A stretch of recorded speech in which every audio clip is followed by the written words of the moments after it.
docile by nature, but you never know. I could just snap one day. Oh, fucking wail on you. I thought it said I'll leave that case to your secretion. As my ass instant. I expect you perform well. Right, so where were we in the story last when we finished? We had just fought Jimmy Ken again, hadn't we? Yes, Jimmy Ken with his... Wait, was it Jimmy Ken? Yeah. You sure? I'm pretty sure it was. Okay. What did he have? Just a couple of Meramons? Yeah, I think that was it. Right, okay. Oh, yeah, I remember. I could be wrong. The last memory I've had of this game is watching my video of us against Growlmon and thinking, Growlmon, he sounds... It's funny because as Guilmon, he sounds exactly the same, doesn't he? Pretty much. He sounds a little bit gruffer as Growlmon. Yeah. Ooh, Akibara. Akihabara. It sounds like somewhere. Oh, hey, it says pervert. Did we record the pervert, or was that a non-record session? No, I don't remember actually. I don't think we did.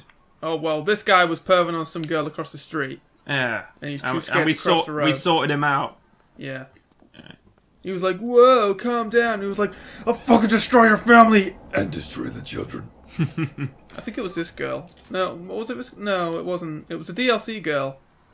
A girl with like the red apron and black hair. I think we were gonna skip it, but because it was so short, we just... He's here! Yeah. What a creep. He can teleport. So he can cross the road. He was jaywalking. How else would he have beaten us? What? No way! Is this an investigation? Are you a cop? Oh, you're a sleuth. Yeah, so basically this guy, he likes a girl, but he can't confess his love properly. So he wants us to do it for him. Oh, you were gonna do this and you thought it'd be good to have a... Yeah. Okay, right, I see what's going on here.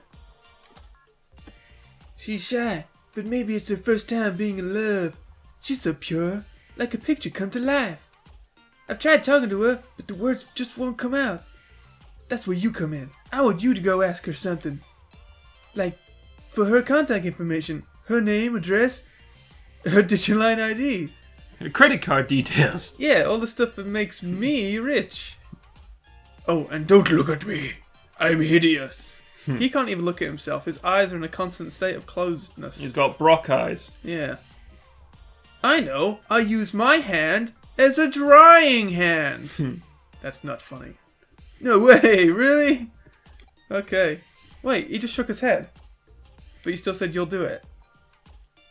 I think he's shaking his head like, oh god, you're a mess. What does she look like? She wears glasses, has long hair, she's very prim and proper. Oh, and she loves me! I lost track of a while ago in Akibara, though she still might be here. She works as a florist. Yeah. Okay. Oh, he doesn't love Lilithmon, does he? I guess... Not Lilithmon, Lilymon. I don't think so. You know, there's actually an audio drama in Japan where Davis falls in love with Lilymon. Really? Yeah. Wait. There's audios? Yeah, there's Japanese audio dramas, but none of them were translated into English. Which is a shame, because being a somewhat aficionado of... Well, I wouldn't say I'm aficionado. I have a lot of Doctor Who audios. And I think listening to some Digimon ones would be cool. Do you think, like, there's less of a market for that stuff nowadays? Like, it's more niche? What, audios? Well, yeah, like radio plays. Because that's essentially what they are. Well, I'd say... I wouldn't say they're a niche. I'd just say, like in your case of Doctor Who, if you're a diehard fan of whatever it is, and it sort of expands into an audio play, then, you know, it's just like... It's almost like filler, but not bad.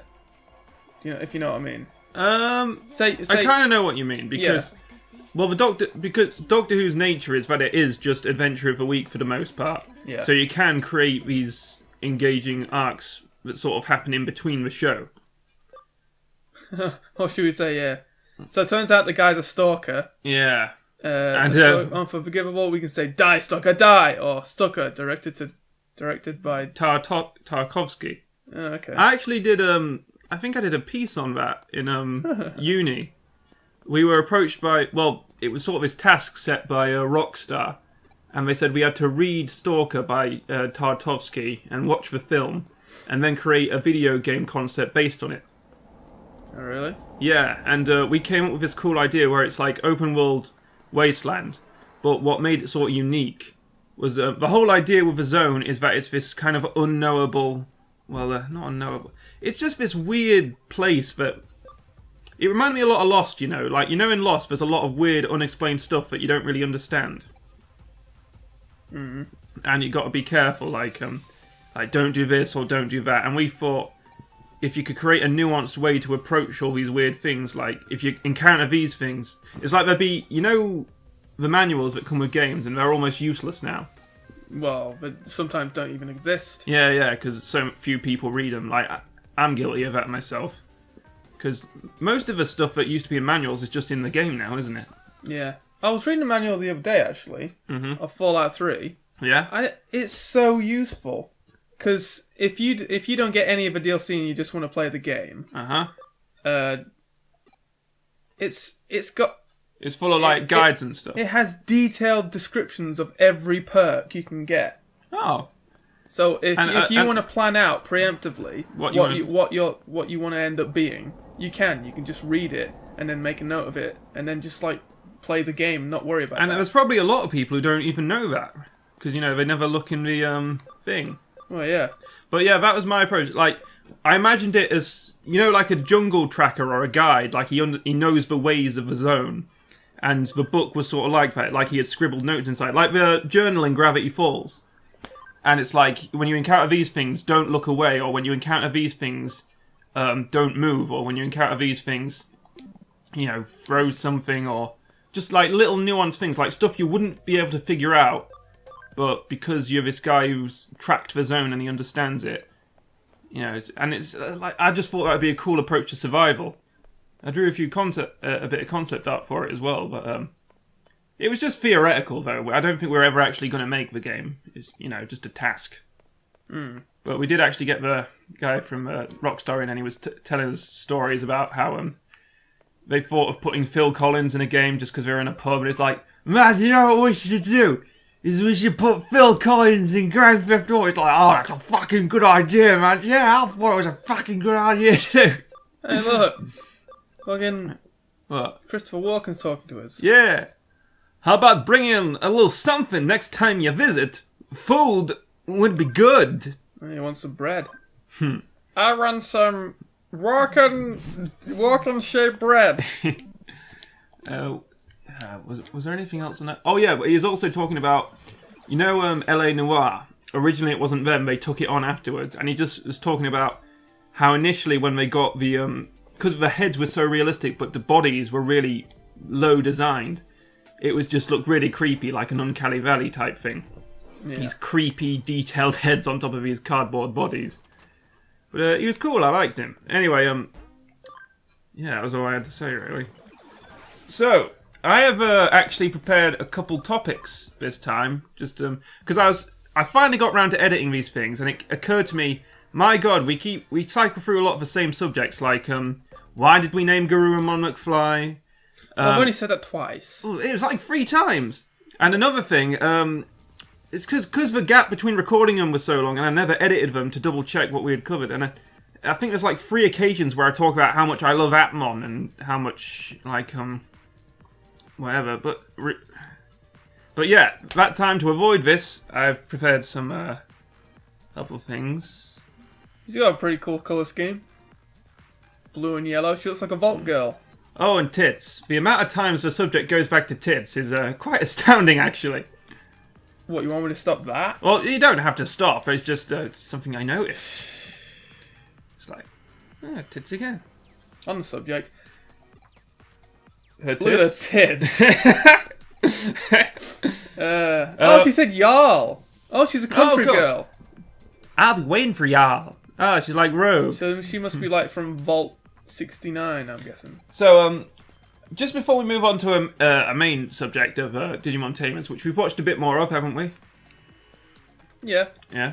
There's one thing I wanted to mention. When I was at work, there's this woman talking to me at the till, because sometimes when the line's not very long, you make a bit of chit-chat.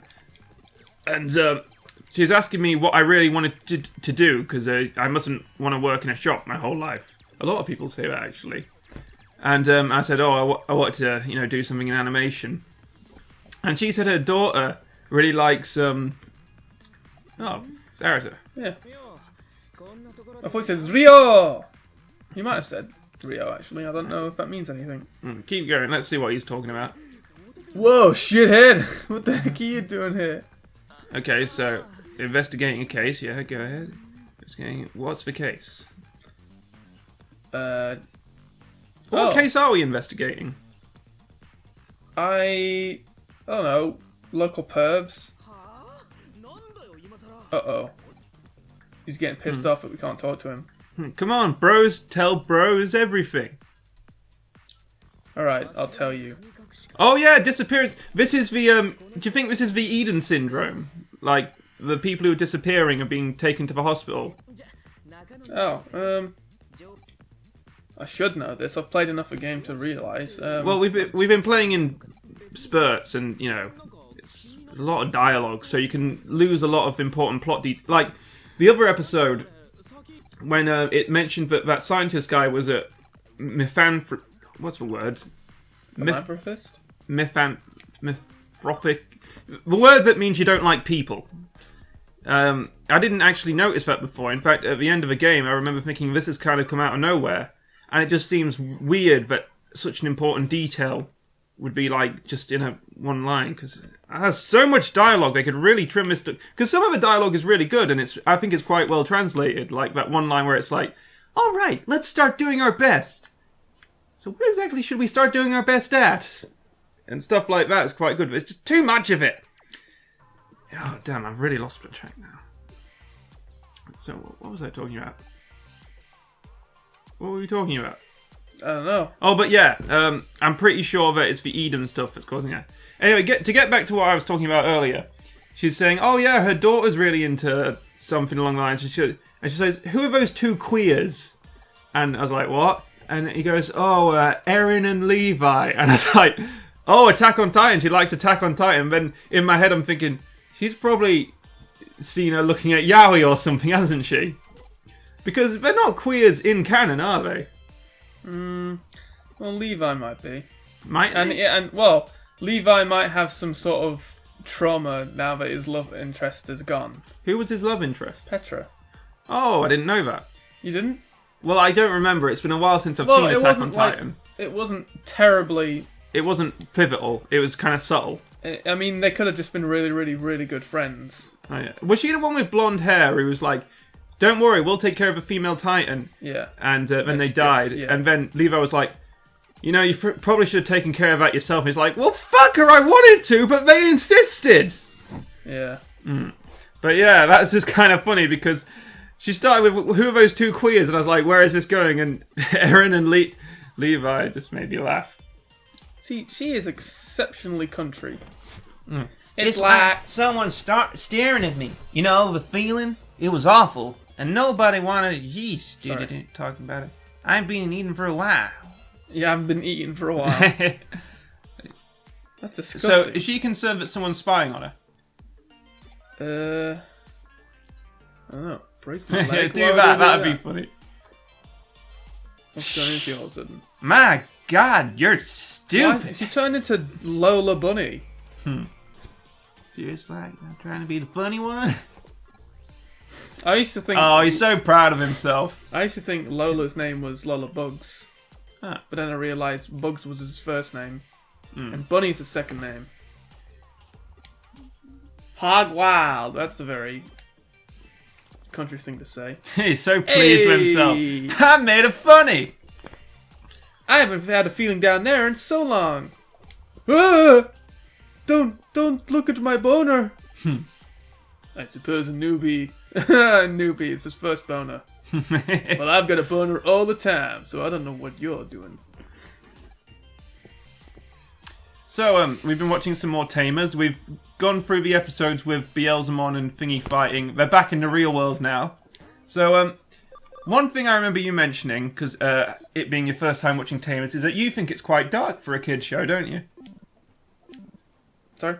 You think it's quite dark for a kid's show. Oh, absolutely. There's a lot more head crushing than I remember. Yeah, and the amount of times Digimon has died from being...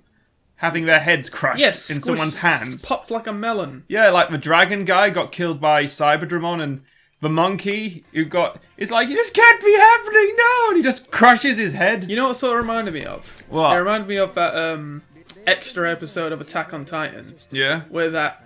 girl's writing in the notebook. Yeah, and while she's getting fucking eaten by a...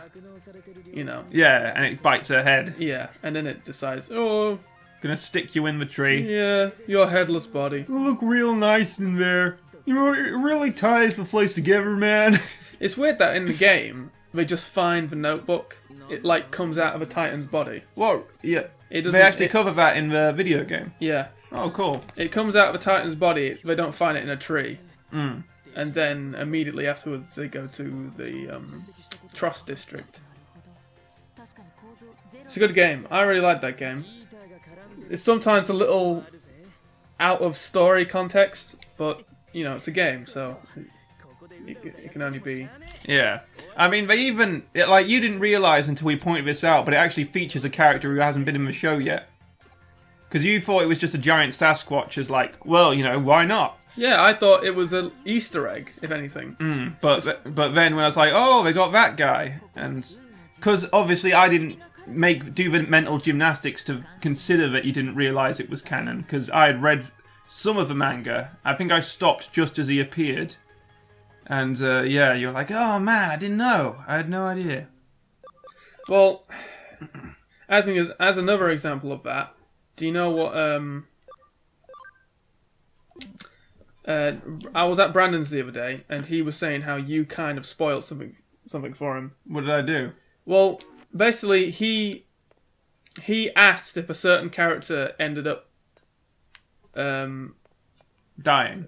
No, being a Titan. Yeah? And he didn't go into detail with me, so I don't know what he's talking about. But he basically just said... He asked you, is this character a Titan? And then you said...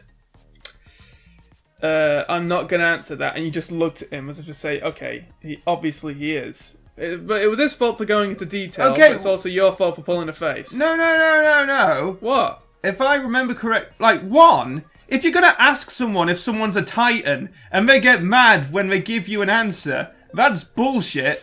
It is, yeah. And second... I'm just saying it's both your fault. Well, it's not my fault, because the reason I said that, I don't even remember if the character was a Titan or not. I just remember that it's like a non-answer, like no comment, like I can neither confirm nor deny, because you can't just do that for when the answer's yes. Otherwise, they'll always know the answer is yes. You've got to do it for when the answer is yes or no, to keep people guessing. So, he complained! And he asked me! What's wrong with Well, him? he's not complaining, he just told me about it. But that's not... Because I told him about the story about you spoiling it for me. Yeah. And then he was like, "Oh, you know what? You know what that piece of shit did? You know, I was just minding my own business. You know, just doing nothing really. Came over, he's like, oh, this guy's a Titan in the manga." And I was like, "Oh, Andrew, what are you doing? No, I don't want to know that. Leave me alone. You're ruining it." I bet that's what he said. No, he just... Wow, that's a word. Mightn't have. I've never seen a double apostrophized. That's apostrophized. Well, what word would you use? Yeah, I haven't seen that either. My girl's friend. You're freaking me out, bitch. Go to Akihabara now? Sure, I guess. Shall we get going then? Country girl's friend. Also, Jerry. She goes off for a while. Then comes back. Yeah. It freezes on her face with her creepy eyes and it was like, dun dun dun! I know, it didn't even need the dun dun dun, but I was like, what the fuck? Yeah, you like reeled back a bit, didn't you? Dead eyes. I can't remember what her eyes were like, they were sort of... No shine and really small pupils. Yeah, but they had a different colour as well. Like, Yeah. I think she had like sort of hazel eyes, and then all of a sudden she has like really dark, brooding orange eyes, like an off orange. Beige, maybe. No. Oh. But you fucking take. Wow, look at Big D. Look at him bounding around like a badass. Look at his feet. Look, you'd think it would be really awkward to have feet like that, wouldn't you? They're basically like flippers, but like with claws. But yeah, he makes it work. He makes it work. Oh, great. Stuff to kill.